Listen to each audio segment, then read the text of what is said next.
Israel has done, it has, generated or fed the exact things that will enlarge the resistance, and Hamas will be able to fill its ranks, because the depth of trauma, of pain, of anguish, of anger that has been generated through mass killing, through forced starvation, through the destruction of all the civilian infrastructure and homes in Gaza, and all that has befallen the Palestinians is just going to produce generational desire to either seek revenge. Good evening, everyone, and welcome to the Jonathan Saman Hot Buttons Cool Conversations discussion series. I'm Lily Rabinoff-Goldman, President and CEO of JCC Greater Boston. In these very difficult times, we are so happy that you are all joining us for our speaker series, Jonathan Saman Hot Buttons Cool Conversations.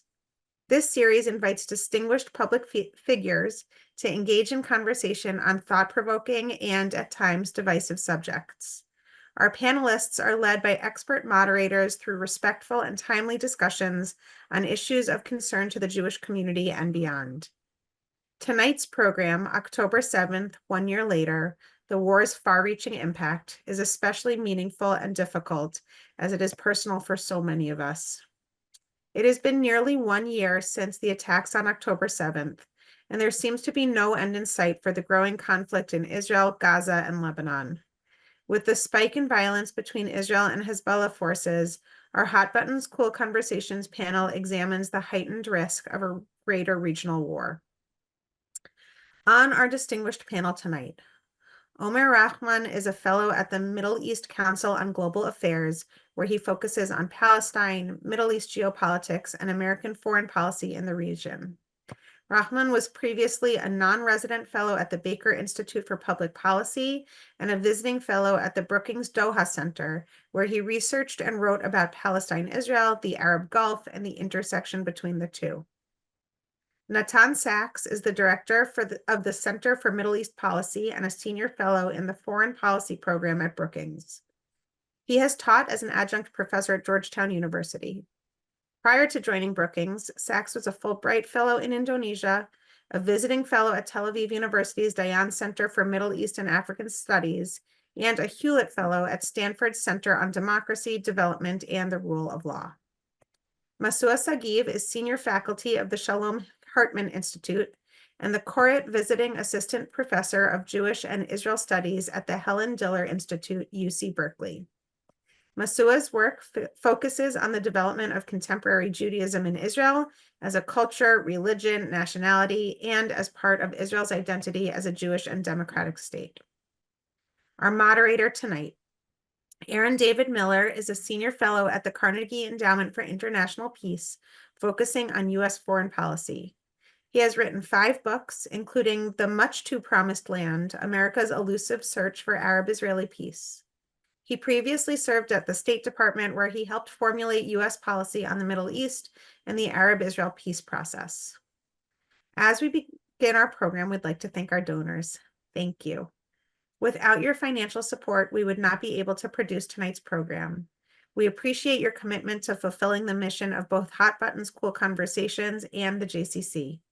Thank you all for being here, and now let's turn things over to our moderator. I want to thank WGBH and JCC Greater Boston for putting this on. I think it's an extraordinary, the first panel discussion 6 months ago was, I think I learned a ton, and I think that'll be the same here as well. Just a thought or two before we start. As we approach the end of the first year of the Israel-Hamas war, it's stunning and hard to believe that the conflict has endured as long as it has. We're confronted, obviously, with many more questions than answers. I'm not sure anyone expected that the focal point of the headlines would today be on the possibility of a serious, not just escalation, but major confrontation between Israel and Hezbollah, and the very real prospects, without much difficulty imagining, of something the Middle East has never experienced before, which is a major multi-front war.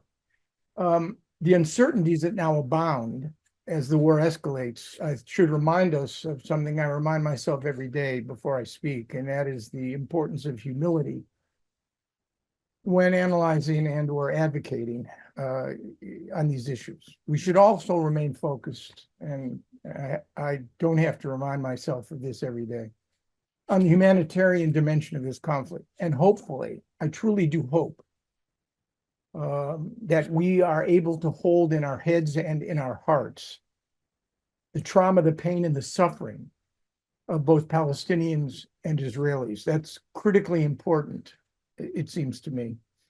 Finally, even though the situation looks grim, we cannot and should not succumb to the forces of hopelessness and despair, which are all too real. And we should remain open to the extent that we can.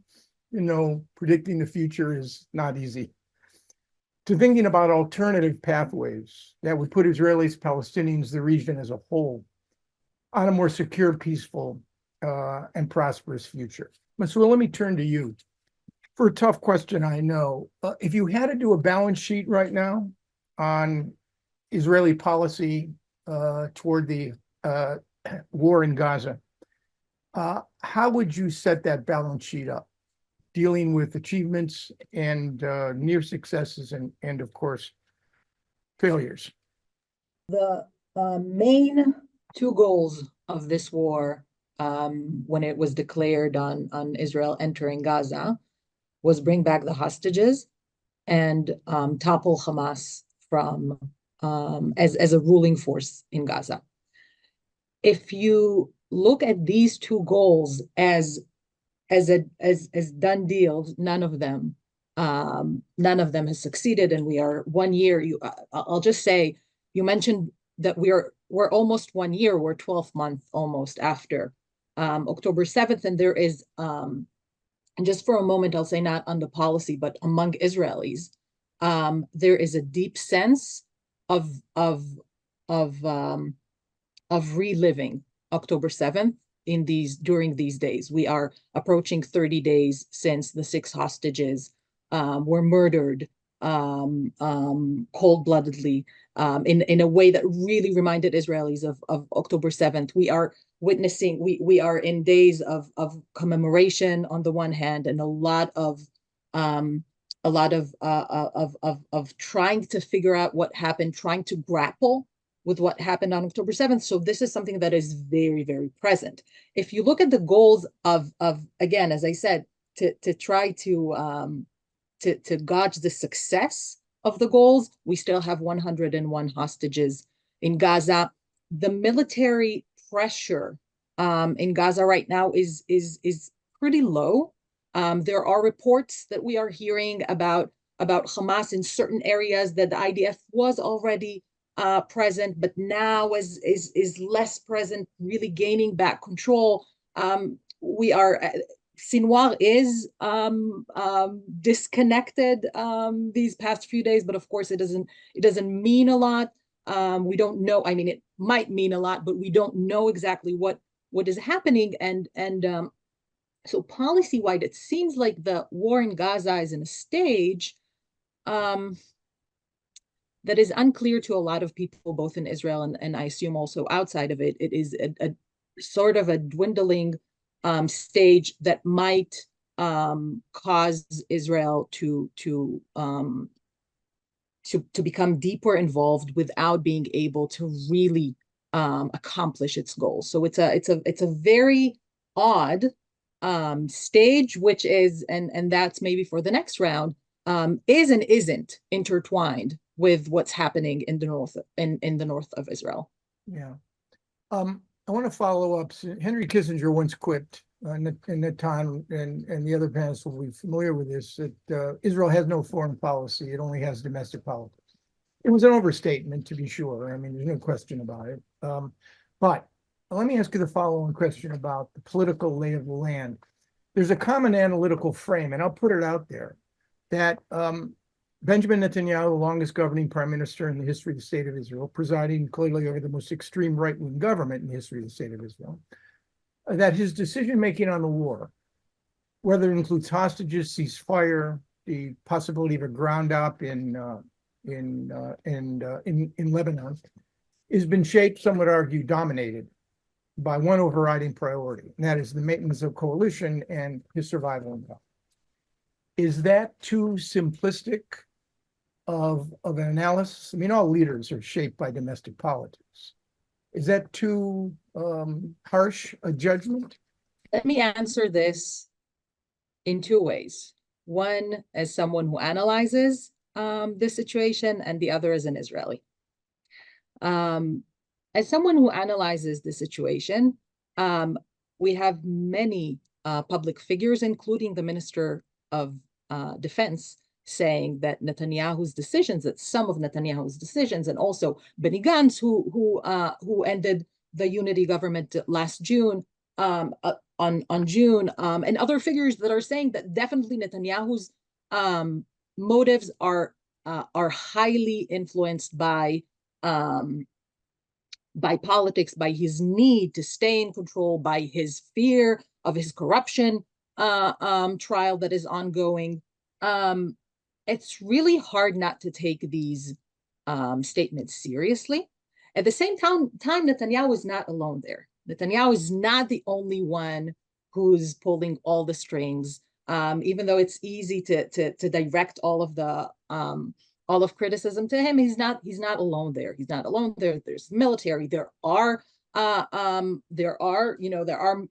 the military, the Secretary of Defense, the media that is constantly criticizing Netanyahu and going over what he does.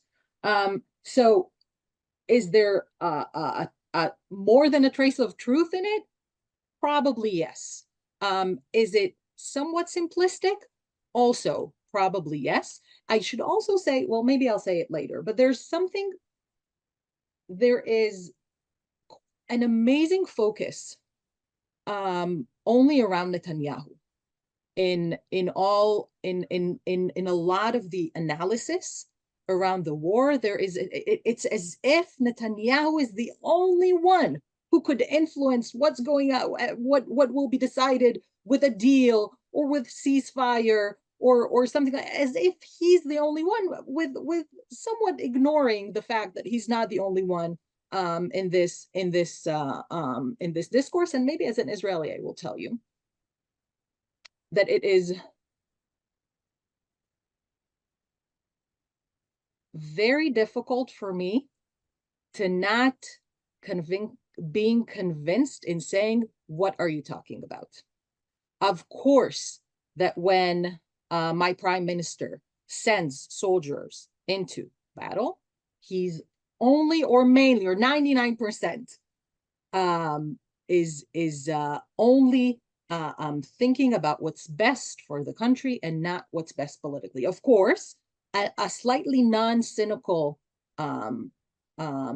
view would also say, maybe he also believes that the survival of his government is existential for the state of Israel. That's also a possibility. He says, otherwise, Israel's done, because my alternatives are going to give up to everyone around us, and we'll just and the result will be the end of Israel. Yeah, he wouldn't be the first leader, particularly during wartime, to come to the conclusion that I am the state and the state is me. And it is interesting. It speaks volumes in the fact that it is wartime after all, and he is the key decision maker with respect to security decisions and issues, along with the IDF. But that no other political figure, not Benny Gantz, not Yair Lapid, not Gideon Sa'ar, seems to be the focus of public attention, I think drives home a very important point. One final question for you in this round, and that is the issue of public opinion. Governing is about choosing. That's what leaders do. They define priorities. So let me ask you a direct question. Are Benjamin Netanyahu's priorities in line with respect to this piece of the war, the Israel-Hamas confrontation in Gaza? Are Benjamin Netanyahu's priorities in line with the priorities of the vast majority of the polling voting public? So there is a tension between the two goals of the war in Gaza, because there is, it is at least unclear whether military pressure that will possibly, hopefully, topple Hamas will not injure. Will it cause the death of the hostages or the release of the hostages? So there is a tension that is inherent within these two goals of the state. The problem is that it's not necessarily that Netanyahu is in line with public opinion, but that public opinion is seriously mistrusts him. There is a vast majority of Israelis don't trust Netanyahu and the decisions that he's taking, even if they're not sure what the right decision is. Should it be a ceasefire or should it be the continued pressure? Because there are good arguments to both sides. Yes. But people are not, the majority is not trusting Netanyahu. Public opinion, there is a deterioration in trust in institutions. There is mistrust in the military. There is mistrust in the military leadership. There is mistrust in the police that is very problematic these days. We are seeing the reappearance of the judicial overhaul in Israel right now. So the public opinion, as far as we can even say something about the public opinion, I'll give you one small example. The national commemoration to October 7th is under deep controversy. I'm sorry. There is an alternative, or I'm not sure if to call it an alternative to the formal state ceremony, and it just shows there is no trust whatsoever between the majority, not all, the majority of Israeli public and its government. Thank you. Omar, now on to you with respect to the Palestinian scene. How would you analyze Hamas's status today after a year of war? How much influence does the organization politically, economically, socially still exercise in Gaza? Is there a way, are there metrics? Is there a way to measure that? I know it's a tough question. Yeah, I mean, first of all, Aaron, I share your astonishment that we're here after a year. I never imagined in my wildest dreams that what's befallen, Gaza would last this long. I think, after that year of probably the most, intensive bombing campaign in modern history, destructive campaign, 11 months of a ground invasion, and hermetically sealed siege of the Gaza Strip, Hamas's capacities are definitely diminished. Israel's also killed, some of its leadership both in Gaza and outside of Gaza. So of course, those are going to have an effect.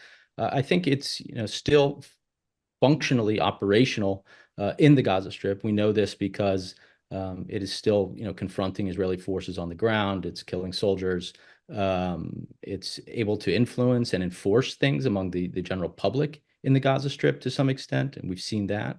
And as Masua said, every time we hear reporting from Israeli military figures that every time they leave a certain section of Gaza, it's Hamas fills that void. So in that sense, I think it's functionally.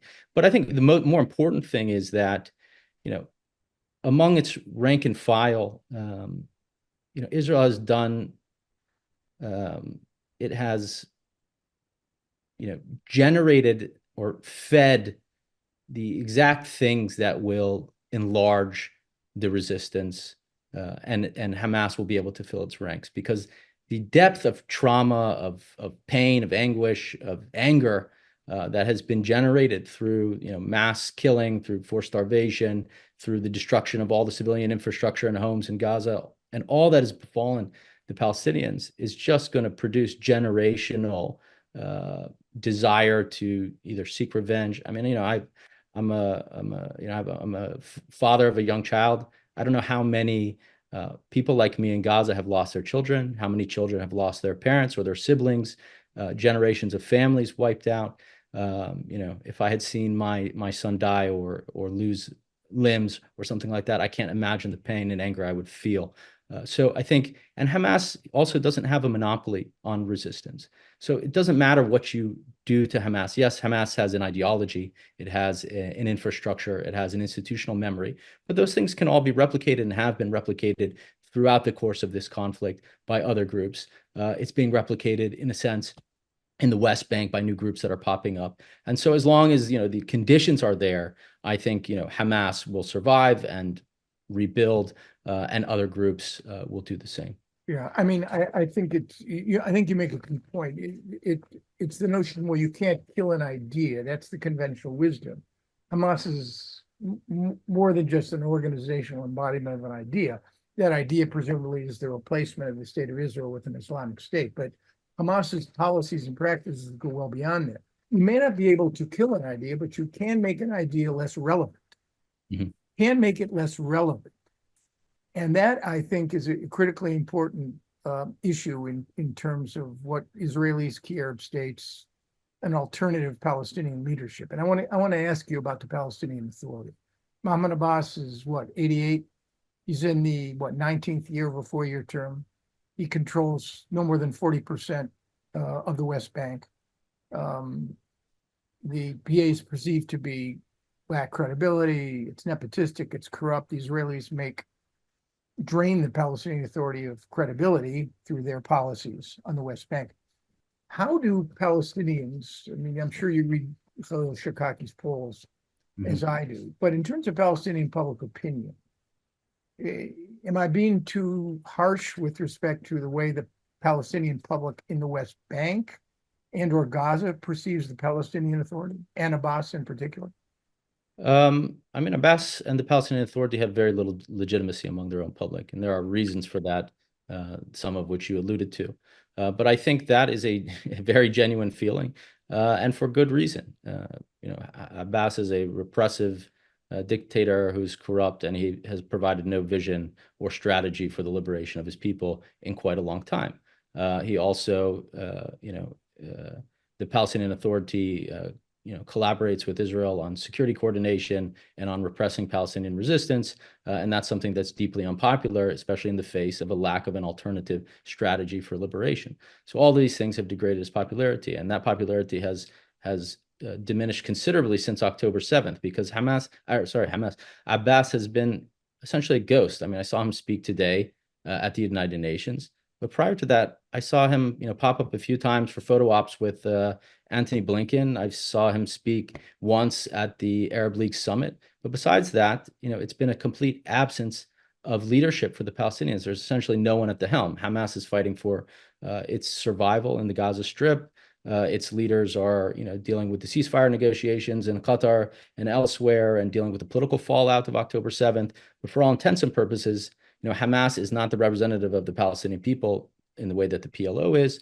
Hamas is also, faces ostracism of a large part of the international community, particularly in the West. And so it's not capable of navigating this dire crisis for the Palestinian people from a diplomatic standpoint, or even, capitalizing on whatever opportunities arose as a result of October 7th. Yes, October 7th precipitated a great calamity on the Palestinian people. It also created some opportunities in the international community. It brought back awareness towards the Palestinian cause after years and years of neglect. It did all these kind of things, but Hamas is not really in a place to take advantage of those things. And Abbas has utterly failed to do so himself. So I think that's where we are. Right. I think that's really a very good insight, because it tees up a question I'm trying to save for the third round, which is the issue of the future and Palestinian leadership. I'll ask it now, but please don't answer. How would you, what would it take to re-legitimize a Palestinian leadership? What would it take to create one gun, one authority, one negotiating position? Most national movements that succeed have one gun, one authority, one negotiating position. It's an incredibly important point. I think one last question. Sure. We've asked you to do a lot, Palestinians and the Arab world as well. And I may ask you a question on Iran when we get to the round 3. But as far as Arab states, if you want to identify the 2 or 3 most important Arab states in reference to the Israeli-Palestinian, the Israeli-Hamas confrontation in Gaza, which states would they be? It's an interesting question. I mean, I would say the 3 most are Egypt, Jordan, and Lebanon for obvious reasons. Obviously Lebanon has been the front that's been, open on a daily basis since October 8th. and it's the one facing, the clearest pathway to escalation and probably, a major full-on war that could leave Lebanon destroyed, especially in the state it was prior to all this happening. Egypt is the border state for the Gaza Strip. It has a lot of interest there. It definitely didn't want to see 2 million people displaced into its territory, which I think was honestly the goal of Israel when it attacked. I mean, there's the talk about destroying Hamas and rescuing refugees, rescuing hostages. But I think ultimately what Israel wanted to do was destroy the Gaza Strip and displace the population. And then Jordan. I mean, Jordan looks on with great trepidation at what's happening, especially in the West Bank. And so, it has wanted to see things calm. I think King Abdullah actually gave a very interesting speech at the United Nations a couple of days ago. But it has a lot to lose if things get destabilized in the West Bank and they can spill over among its own population. It has a lot to fear from the government that's in power, based at least on its rhetoric and its policies.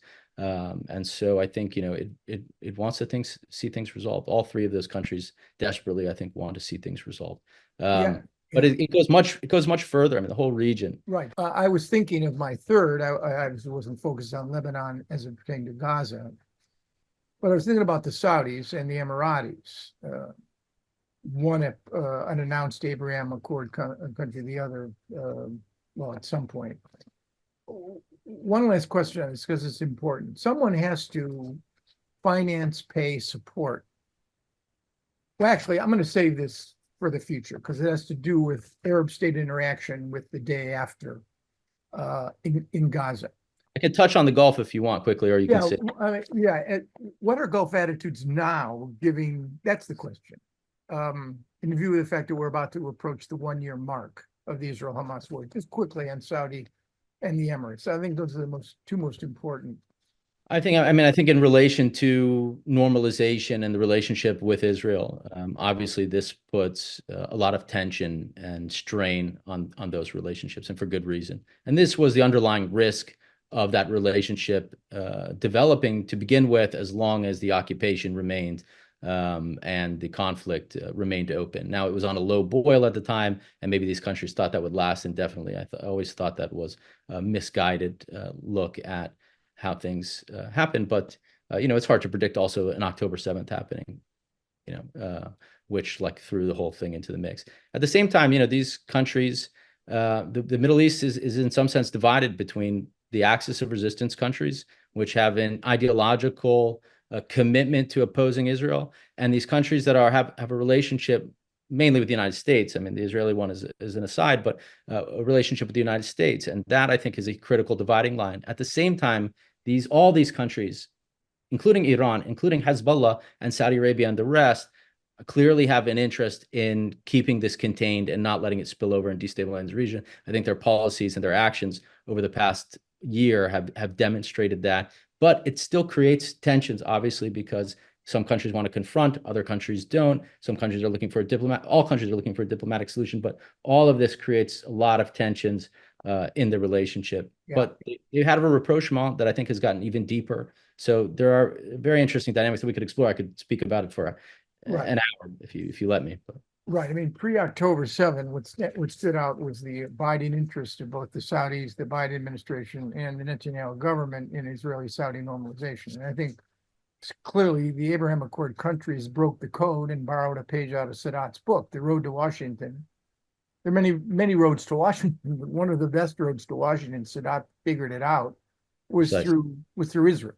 Precisely. Now that has been, to say the least, set back in terms of the reality of any sort of Israeli-Saudi normalization. But we're going to return to this when we talk about the future. Yeah. Natan Sachs, it's really good to see you. You play two roles here. You're one of the most astute observers of Israeli politics, and we're neighbors at Brookings and Carnegie. You also have a wealth of wisdom on the U.S. So let me ask you the first question.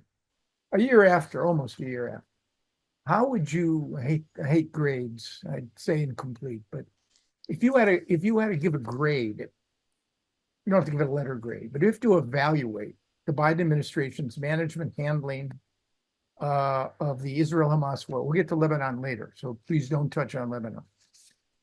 How would you approach the subject analytically? Well, thanks, Aaron. I'd say it's a pleasure to be here. It's not a pleasure, and nothing's much of a pleasure these days, but thank you very much for having me. It's a very mixed bag, a bit like Masua said about the Israeli side. On the one hand, if you look at the goals for the United States coming into this, there were several. One identified very much with the Israeli goals. So President Biden immediately adopted both goals. Not to say the eradication of Hamas, which really wasn't. There was Israeli rhetoric about that, but that was not actually a goal. But both the United States and the Israeli government saw the end of Hamas rule in the Gaza Strip and its ability to threaten Israel again. And the second was the return of the hostages. And the tension that Masua mentioned was there. So that for the United States was also two key objectives. And on both, of course, the result is wanting, mixed, shall we say. Hamas is dramatically degraded, and in some the second point on the hostages is very limited, and more importantly, if you think about how, I mean, to say the least, of course, it's an absolute tragedy. But then you have to think also about the broader American objectives. From the very beginning, and increasingly over time, the Americans also viewed the fate of Gazans as important.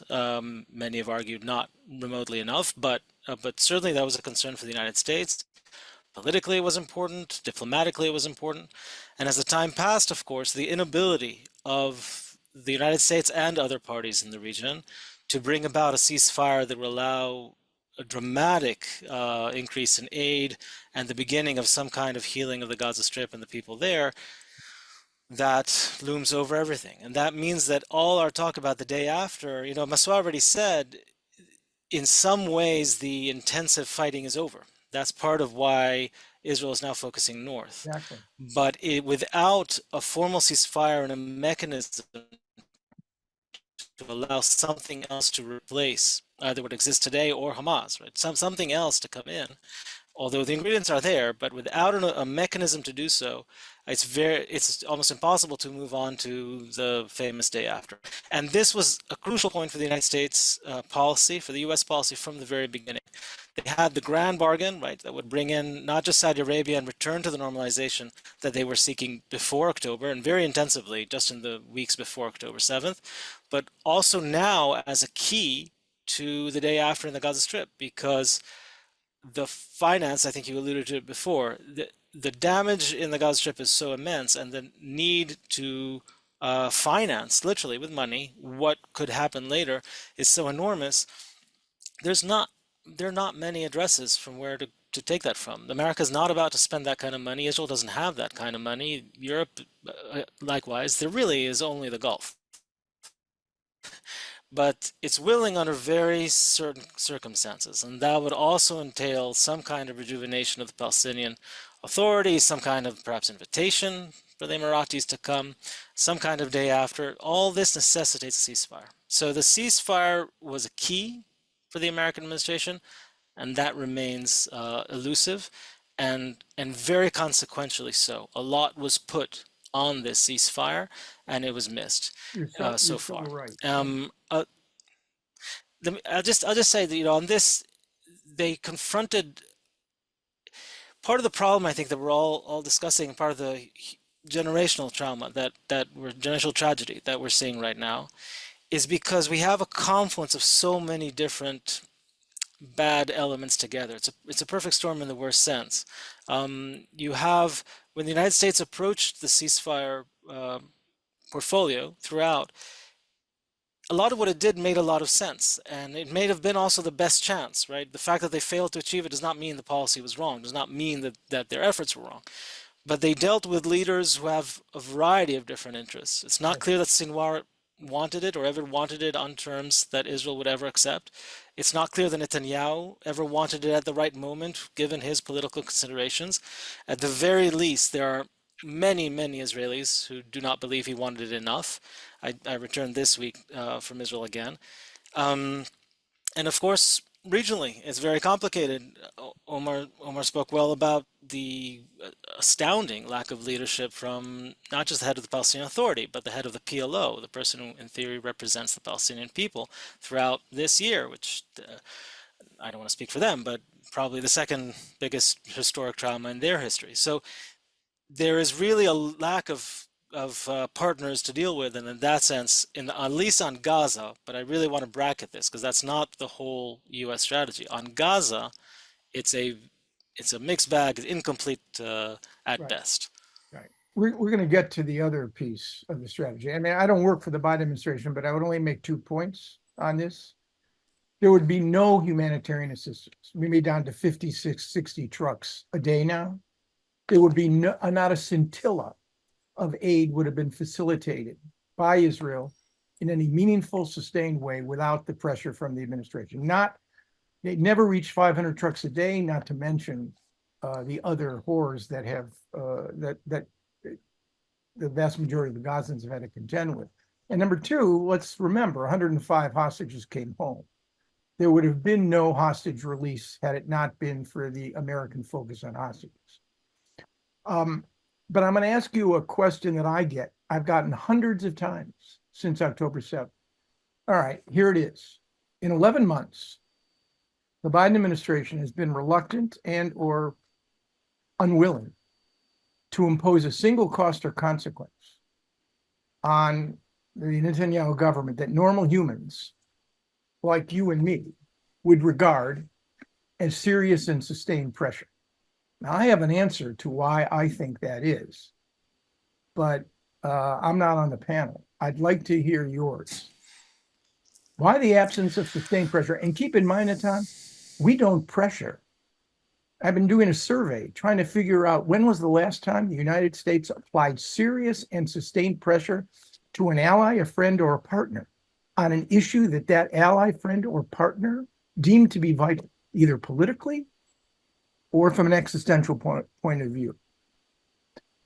Why didn't the Biden administration do more to pressure Israel, to do more on humanitarian assistance? Well, I think that's part of the key. So the question is to do what? And I think this is, I think, very frustrating for people who are critical of the American position on this. And as you sensed before, I have a mixed opinion.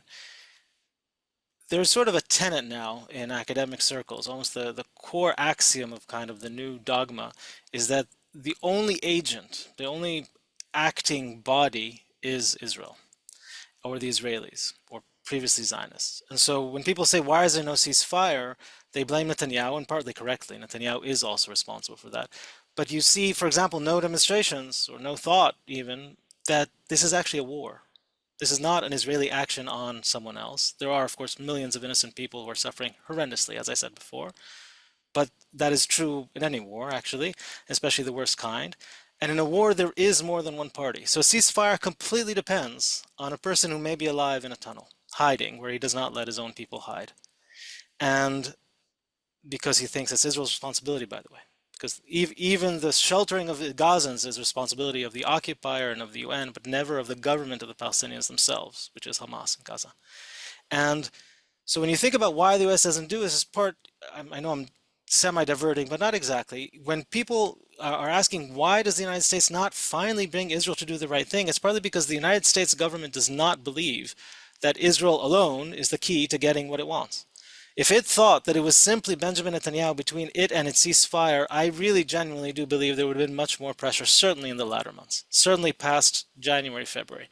And in January, we did see a dramatic change in the communication between the US administration and the Israeli government. There really was a major change, and not just in the rhetoric they used in meetings, that too, especially around March when rhetoric really changed, but also in actions that Israelis hear much more loudly than any dramatic statements, and that's in how quickly things are approved and other issues. The second point is pressure. When you ask about pressure, it's a question of pressure for what? What is the compellence you're aiming to achieve? So for example, on humanitarian aid, I think that's a very good example, because there really was a difference almost from day one. Right? If Israel has approached this, right, if you're thinking in a vacuum, without the fact that, as Masua said, Israel is still in a trauma. It's not post-trauma. It's like the Palestinians, it's in a complex trauma that is still happening. It's still living October 7th. There are still stories coming out, still people being killed who were kidnapped that day. And so if you think about, and therefore it's very easy from the side to say, well, Israel should have behaved completely differently. But nonetheless, certainly with humanitarian aid, it should have. It should have owned humanitarian aid from day one. And as politically hard as that would be, it's hard to be the leader of a country in war and trauma. And that's exactly what the prime minister should have done.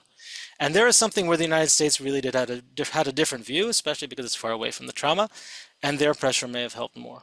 Right. But on many other issues, not. So I think this is the crucial point. Why is Biden going along with Israel thinking that Hamas has to be removed or the hostages be, because he genuinely believes it.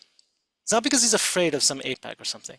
Because he believes it. He believes Hamas has to be destroyed after October 7th. That was his belief. Yeah. And so we can criticize that. But I think there's sort of this lack of understanding of what pressure actually does and what it should achieve. That's not to, absolve anyone of anything, certainly on the humanitarian side and on relief to 2 million people inside there. I'd only point out that the Middle East is littered, literally, with the remains of great powers who believed wrongly when it comes to war making and peacemaking, that they could impose their will, their schemes, their dreams, their aspirations on small. Negotiations work, and you know this as well as I, when both parties have a sense of urgency. And this is not just one hand clapping. It still requires on two core issues, Sinwar and Netanyahu, to make decisions that neither of them want to make, because the incentives of reaching this deal are outweighed by the disincentives. And I think we have to move on, but I think that it's a critically urgency is what determines whether a negotiation works or not. And external mediators in an existential conflict perceived by both sides have limited influence. I mean, I can speak with great experience and authority on this subject. All right, round two, quickly. Masua, a hard question because I'm puzzled by it as well. There has been a new phase in the Israeli approach to Lebanon over the last week. You've seen the pager and the walkie-talkies, the penetration of Hezbollah comms, the targeted hits and killings of senior Hezbollah commanders, veteran commanders, who have been part of Hezbollah for decades, are no longer around, and massive airstrikes in southern Lebanon and in the Dahian, in southern Beirut. What, in your view, what is the Israeli government trying to achieve? Well, we have close to 100,000 Israelis that are refugees in their country ever since October 8th.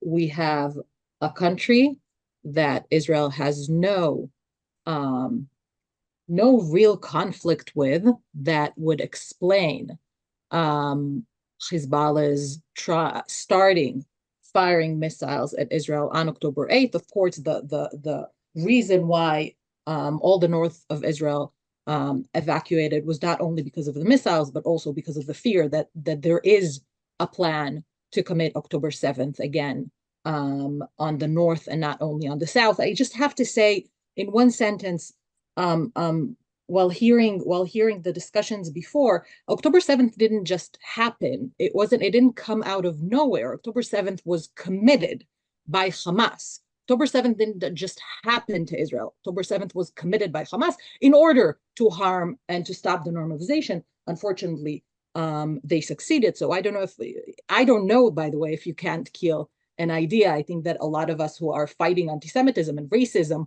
are really trying to kill an idea. But even if you can't kill an idea, at least you can make sure that October 7th, if it has to happen again, it will be farther and not nearer to our reality. And then we can definitely discuss short-term versus long-term and what's the right way. The goal is to bring back Israelis to their borders. That's number one. Number two, the war with Lebanon as opposed to the war with Gaza is something that Israel has been prepared to do for a long, long time. Some say that it's actually part of the reason why Israel was so unprepared to what happened in Gaza, because all eyes were on Hezbollah. And part of it is also trying to diminish some of Iran's proxies that are on Israel's border. But again, Hezbollah or Lebanon, and it's actually important to distinguish, because a lot of the times people use Lebanon and Hezbollah interchangeably, and in order not to hold Lebanon accountable, or in order not to hold Hezbollah accountable, really depends on who's trying to make that the argument. But I would say there's a short-term goal and a long-term goal. All right, I could follow up by asking how these military tactics are actually going to create the kind of security and stability in southern Lebanon without Hezbollah's acquiescence or its capitulation. That's the delta there between the Israeli tactic and the strategy of returning 100,000 people, so they do not worry every night that the Radwan forces are going to come across the border and massacre them in their beds.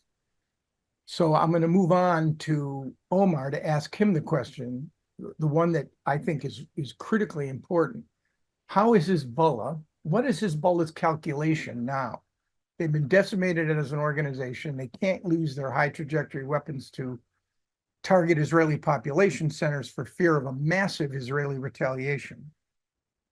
How is Hassan Nasrallah calibrating or calculating the response to Israel now? It's a good question. I'm unfortunately not in Nasrallah's head, to be honest. Obviously, the low-grade war was happening for over a year. I think, obviously, the pager operation and what happened subsequently caught Hezbollah off guard. I think once that happened, Israel had to commit to kind of the step of a full escalation in Lebanon, and bomb like it is now. Otherwise, that operation would kind of stand as a maybe a tactical win, but it wouldn't go very far. In terms of what Hezbollah's strategy is now, I don't know. Again, I think Hezbollah was very worried from the outset about escalating too far. I think it felt it needed to keep that that front open with Israel, but ultimately it didn't want to invite a full-scale attack on Lebanon that would destroy the country like in 2006. Now, based on how many missiles it's firing now, whether it's capable or willing to fire, its full arsenal of missiles at Israel in the face of this kind of devastating bombardment of the country. Is it able to and not doing it, or is it just unable at this moment? That's the kind of question I'm confronted with. What's holding it back? At the same time, Iran, has not gotten involved and is standing by while its junior partner in Lebanon is facing a huge attempt to destroy or degrade it. So I don't really have a good answer there in terms of what Hezbollah is thinking. I'm wondering the same thing myself. So yeah, people who study Hezbollah, I think, are straining to try to figure out what Hezbollah's calculation is. I mean, clearly they're not, at least as of now, they're not going to escalate. I mean, one data point, which is worth considering, should they? In the summer war of 2006, which lasted 34 days, Hezbollah fired 3,000 high trajectory weapons of varying lethalities and precisions in 34 days. Now they have the capacity to fire 3,000 missiles a day for several weeks. Not even Israel's very well calibrated and layered air defense system, Iron Dome, David Sling, and Arrow, could stop that sort of saturation should Hezbollah want to attack population centers and destroy major infrastructure like the electricity grid. You have the head of the grid arguing that Israel could go dark. Yes. But again, back to Masua's point, if the goal is to restore and bring back 70 to 100,000 Israelis to the northern border, the only way to guarantee that, in effect, that could happen with security and to allow the 110,000 now, according to Foreign Minister Bouhabib, who I interviewed yesterday, he claims 500,000 Lebanese have now fled from the south. That's a very large number. But in order to guarantee any sort of long-term security, you cannot do this without a diplomatic endgame that, unlike '06, is carefully monitored. And we're a long way away from that. Which brings me to my third question to Natan on Lebanon. How would you evaluate the administration response now, Natan? So before, we talked about U.S. goals and everyone's goals at the very beginning of the war. Immediately, and I say this with the great credit of the Biden administration, they identified the American, the special, unique almost, American role of preventing a much wider war. And it's easy to forget these days, but in 2006, when Hezbollah decided to attack across the border in Israel, which precipitated the 2006 war, it was in conjunction with fighting in the Gaza Strip. And so it was opening a second front to what already was a front down south. And everyone expects, I'm no expert, everyone expects that Hamas thought that after October 7th, it could instigate a much broader conflict in which Hezbollah would be genuinely involved in the biggest way, and then perhaps also Iran or others. In that sense, it was frustrated because Nasrallah decided to join on October 8th. He fired and he initiated the war there, but it was a much lower grade kind of war than probably Hamas wanted. And it resulted in this very long and bloody year of conflict. And as Masua said, it's a year of conflict that is untenable for the civilians on both sides of the border, and for the Israeli government, simply untenable. We have, almost 100,000 Israelis dispersed around the country. It's not a very large country. It's not something Israelis can live with. And so the demand also for action is very high. So faced with that, the American administration set a first priority of trying to prevent a much broader war. And that's the context in which we should read also President Biden's very early warnings, the famous don't speech, where he speaks about any country or organization, which everyone understood to be Iran and Hezbollah. If you're thinking of getting involved, don't, I repeat, don't. And he backed that up with a carrier group, an aircraft carrier group, and then a second aircraft carrier group deployed. And finally, on April 13th, followed up with actual action, with a orchestrated defense of Israel led by CENTCOM, Central Command of the U.S. military, with the participation of Arab forces actually defending Israel. These were historic events when you think about it. These were Arab armies, several Arab armies, actively defending the state of Israel. History in the making. And all this is a very calibrated and thought through and very intentional policy by the American administration.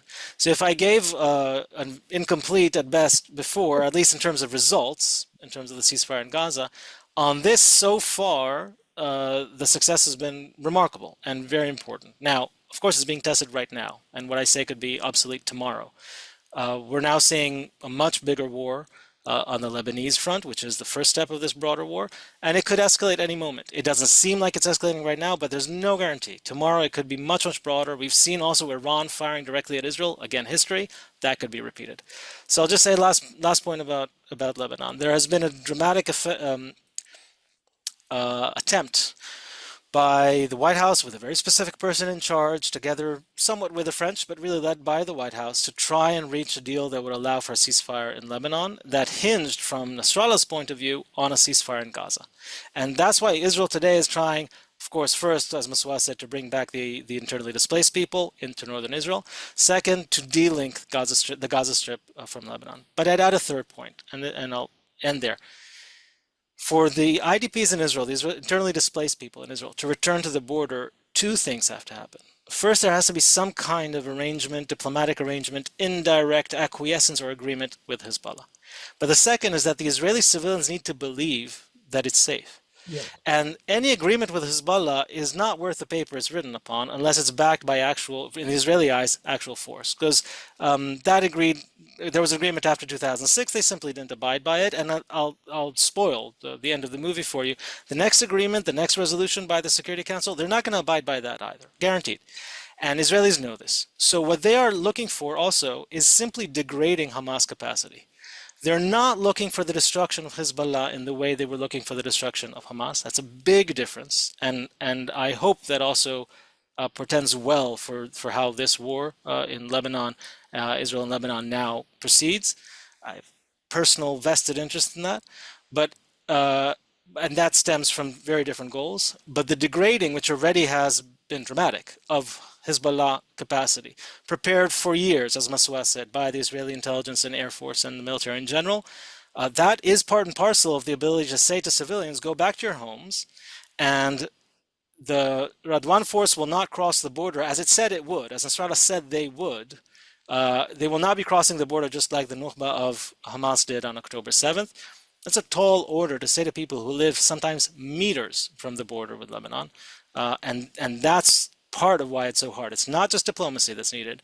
It is also actual degrading of capacity, and that is happening to a certain degree. Yeah, I mean, it's not just the material sense of objective security. It's the sense of security. And it's worth pointing out that there has not been a return and a rehabilitation of the Gaza envelope communities yet. In some cases there has been, but it's very different. I mean, Hamas there has been destroyed in a way that Hezbollah is not going to be destroyed. I was going to ask each of you a question on the future, but we have several questions from the audience that I think will encompass those. They're not easy questions. So let me ask each of you a variation of this question. Who are the leaders in this conflict, writ large, that could actually make a difference? What kind, let me put it, I'll put it differently. What kind of leader is required on the Israeli, Palestinian, and American side? And of course, with support from key Arab states. So Masua, let me ask you on the Israeli side. What kind of leader is required to begin to create an alternative pathway? Forget, there's no instant gratification here. No two-state solution, no confederation, no nothing right now, and probably for the foreseeable future. A pathway will have to be forged. On the Israeli side, Masua, what kind of leader is required? So we have to remember that there are two very important elements here. There is the external element and the internal element. So the leader that we are required is also a leader that will be able to be trusted by the Israeli public, that is polarized today more than ever. A leader that will be trusted, that it can keep, that's the most basic role of a state, to keep the people of Israel safe. And it has to be a leader that can work with our allies, which is something that Netanyahu seems to be failing at. It is also a leader that needs, it's also a leader that needs to not be blinded by the failure.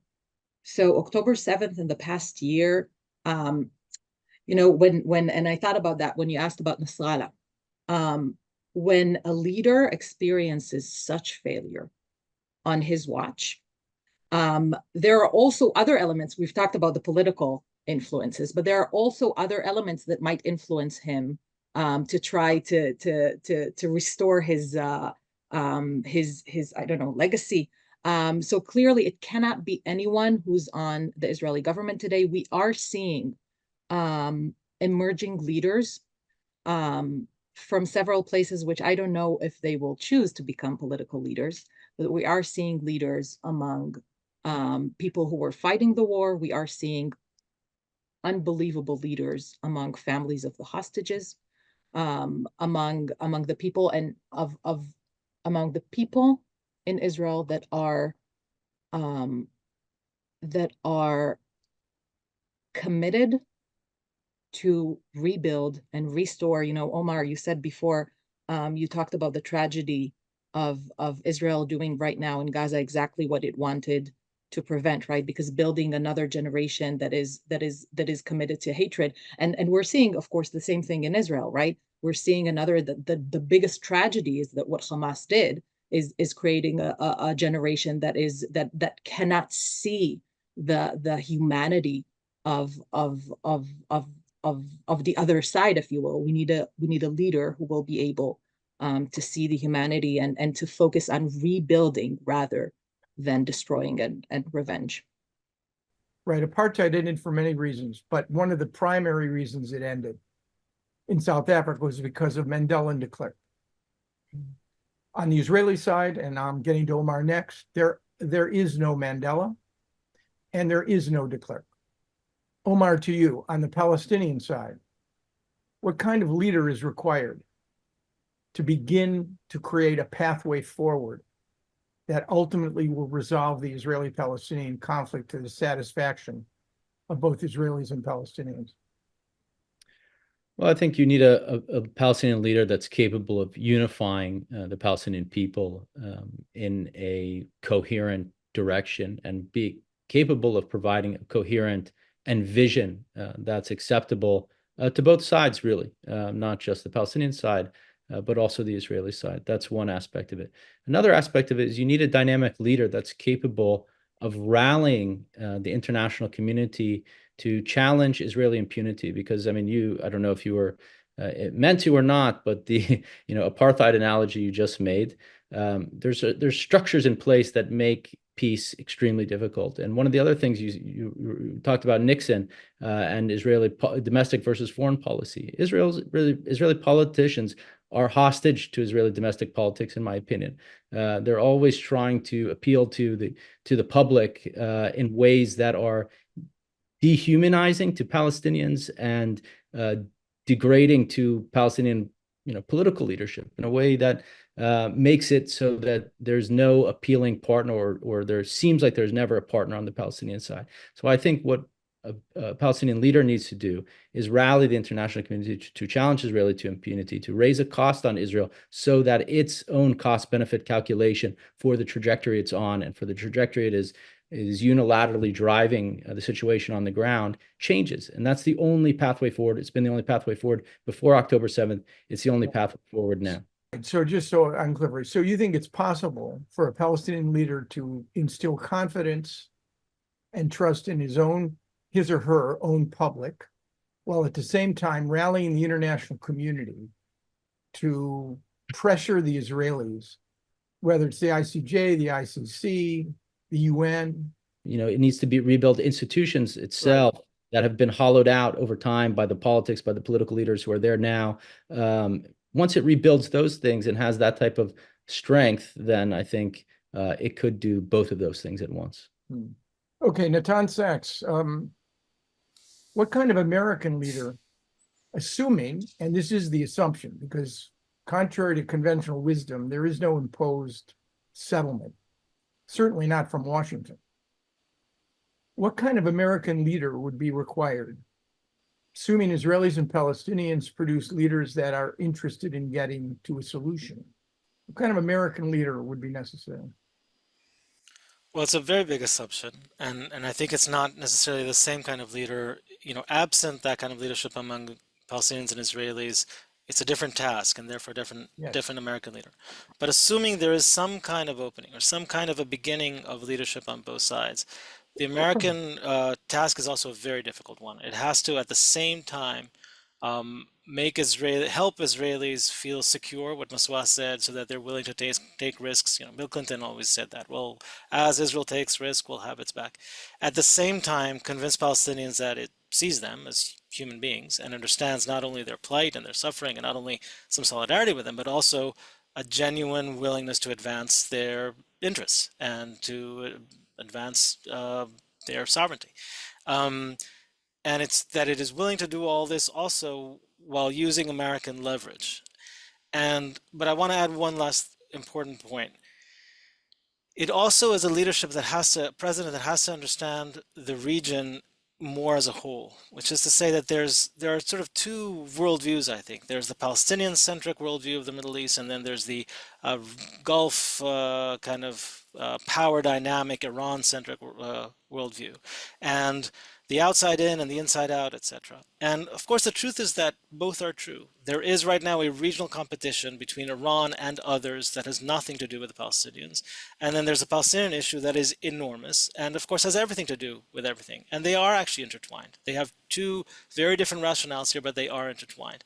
And that means that, for example, a president who is robust and is willing to push allies and adversaries on the Israeli-Palestinian issue would also have to be someone who's willing to push and cajole on the Iranian issue. Would have to be hawkish at times on that issue if you want to advance the Palestinian issue. because they are intertwined, as we're seeing right now. And so, in other words, you would have to have a president who is willing to be involved, who sees political gain in being involved, and is willing to use leverage in all sorts of different directions, not just pressuring the ally or this or that, but willing to play hardball, whatever the tactical goal is. You mentioned Kissinger before, and he's often, brought as an example of this, and that's partly true because he was willing to lie to people when he said, about domestic politics. He was, he was pushing Rabin and pushing Peres and this and that, and making a whole scene and getting Ford to say what he wanted to say. All that to manipulate them to a goal, but it also required an enormous effort by the United States at a time when the rationale of looking away from the region towards East Asia and elsewhere is a very strong rationale. So a very tall order, not impossible if the assumptions you said are true, but still a tall order. Okay, we're at the end of our time, but I want to ask each of you a question, and a simple yes or no is no explanation. And I'll give you my view as well. All right, first to Masua. Are we on the verge of something the Middle East has never experienced before? A true multi-front war with UAVs, cruise missiles, AI, cyber, drones, one-way attack drones, cruise missiles, ballistic missiles. Are we on the verge, cusp, in the next 30 days before the US elections, on the cusp of such a war, yes or no? Yes. Omar, yes or no to the same question? I said I sure as hell hope not, but yes or no? No. And I wouldn't have said that. I wrote an article in February saying that right, very plausible that was going to happen, but Natan? I'd say in a limited way, yes, partly because we're already there. That's no limited. I'm talking about. Then yes, we've already seen it. We're already there. We were there in April. We're still there now. It's already unprecedented. Right. So I'll weigh in and I'll say no. The kind of war I described, I think, is still. I think the parties don't want it. I think there are ways to perhaps navigate around it so we don't get it. But in any event, so what, we had 2 no's and 2 yeses? That's a good place to end. It's been a very rich discussion. I tasked you, and sorry for droning on for too long. I think your answers were wonderful and very informative. You each have unique perspectives, and I think you gave all of us something to think about. So I guess on behalf of WGBH and Boston JCC, I'm going to turn it back to Lily for a formal goodbye. Well, thank you to everybody. I don't really know what to say to close all of this. This is not a moment of tremendous hope or optimism. I had hoped all of you were going to say something that would magically change that perspective. And all I can say is that there's so little opportunity to hear this level of thoughtful, deeply informed conversation and discourse, and I am so grateful to all of you for contributing to it, because this is an opportunity we don't often get, and we learn so much from it. And that is a place where I find hope, is in real learning. So thank you to all of you for being here tonight. I really, really appreciate it. Thank you to Erin for your wonderful moderation. And I hope that when we see each other next, it will be because something has changed and we have a different conversation to have. So thank you all for being here. Thank you. Thank you. Thank you.